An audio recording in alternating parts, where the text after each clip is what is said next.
While larger machine learning frameworks like TensorFlow and PyTorch have been around for a while, we're just now starting to see frameworks come out that target machine learning on microcontrollers.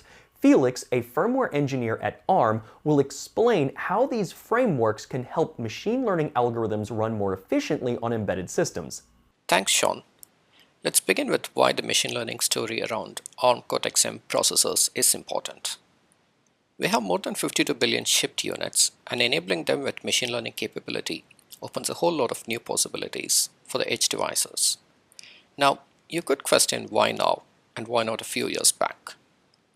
Part of the reason can be attributed to the availability of exciting new models with low memory and compute-intensive properties. The other part is due to the work done in frameworks like TensorFlow Lite Micro, targeting the processors in the low-power embedded space.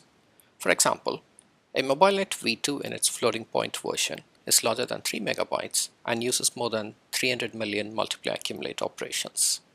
Whereas the person detect model from TensorFlow Lite Micro, which is based on MobileNet, takes up 250 kilobytes of memory and around 7 million max in computation. This reduction in memory and compute requirement makes machine learning on the edge devices a realistic option. That said, the improvements in model design and frameworks are just the beginning. The advancements in model and framework design opens the door for optimized libraries like SeamSysNN. The Cortex microcontroller software interface standard for neural networks is an optimized software library for key compute-intensive machine learning operators. It is provided by ARM with a permissive Apache 2.0 license that allows it to be used in open source and commercial projects.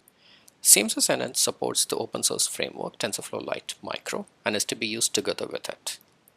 Let's look at how that works in the next slide.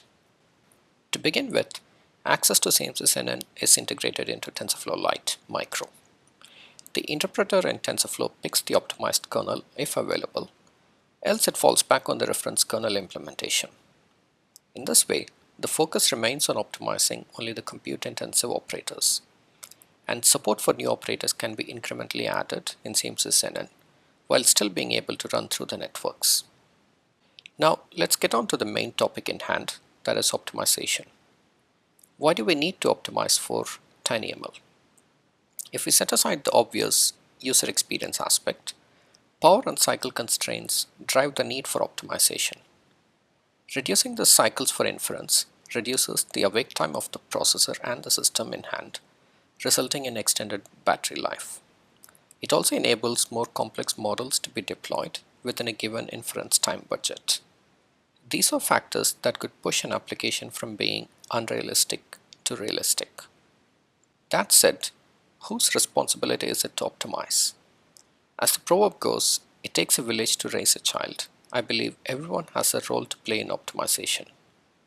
Starting with the hardware designer, to a model designer, to the one setting up the software environment, to the library optimizers, everyone can make a difference in how fast the end application is. Let's take a look into this now. Software environment. As boring as it may sound, it is the foundation on which most optimizations are based on. The different levels of the pyramid are about the multiple choices related to the compiler. Some have their own level to signify their importance in the bigger picture.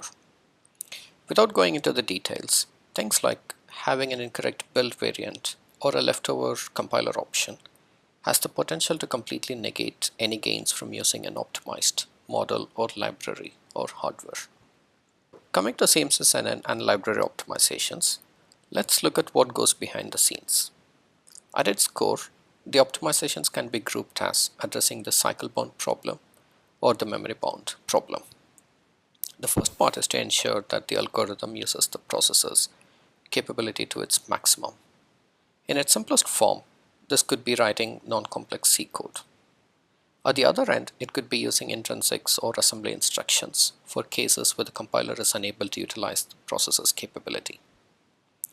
The second part is centered around the idea of data reuse to reduce the number of times you fetch data from the memory.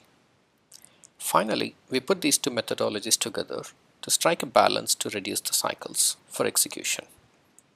Staying on library optimizations for Cortex-M processors, there are two kinds of optimizations that are targeted by SeamSysNN. On the left, you have processors that do not have single instruction multiple data capability, and on the right, you have SIMD capable processors. For non-SIMD capable processors, optimization is mostly about ensuring efficient memory accesses and reducing complexity of nested loops. An example is removing any conditional statements in the innermost loop.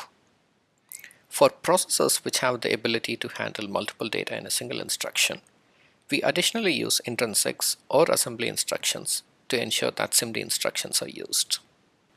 Let's now look at the kind of performance improvement that we can get from an optimized library. Using the latest vector-capable processor, Cortex-M55, you can get around 10x performance improvement on the popular MobileNet V2 and Wave2Letter models. This number, of course, can differ in different systems depending on the software environment settings that we discussed earlier, and on hardware aspects like memory access latency and cache.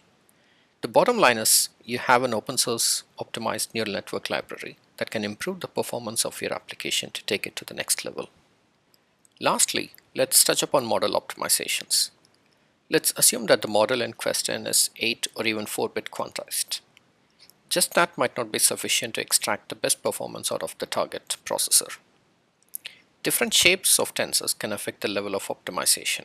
For example, shapes that lead to unaligned access can result in an increase in memory access time. Some shapes are inherently better than the other, as optimization can be done without the need of special techniques like image-to-column transformations. The overall takeaway here is that to get the best performance out of an optimized library, there are other players involved, and optimization is a team effort. I hope this session is useful in your TinyML endeavors, and thank you for tuning in.